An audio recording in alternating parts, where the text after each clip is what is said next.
a job that I'm on. That, believe it or not, is going to be an elevator. Built it out of block. 4.5 stories high.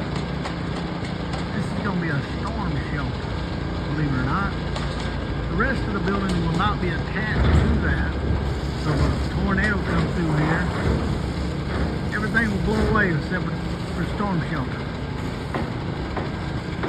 That's another stairway we built before the building was built around it.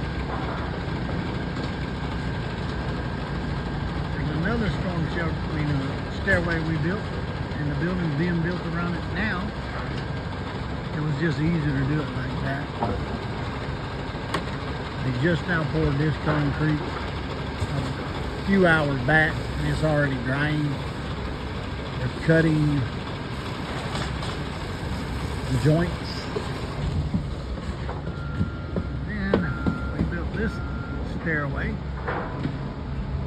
and it's the angle of the roof.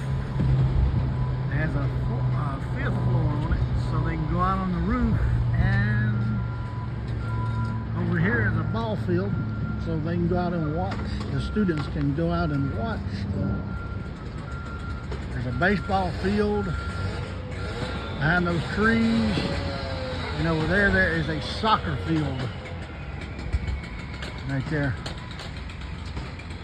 So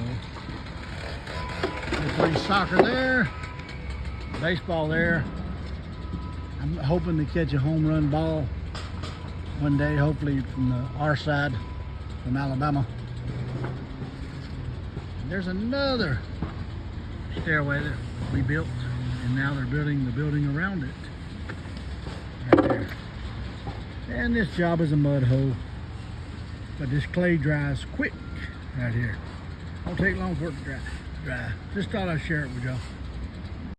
This is standing on the stairway on level 3 looking down.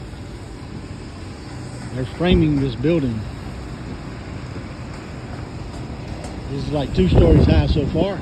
Look what they use for the floor joists.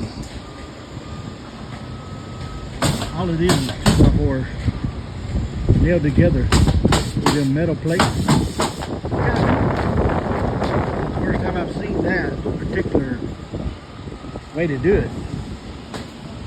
So if you're ever wondering, you want to make your own floor joists, all you gotta do is get a bunch of 2x4s and put that pattern on there. Find them plates at Home Depot. This is commercial building.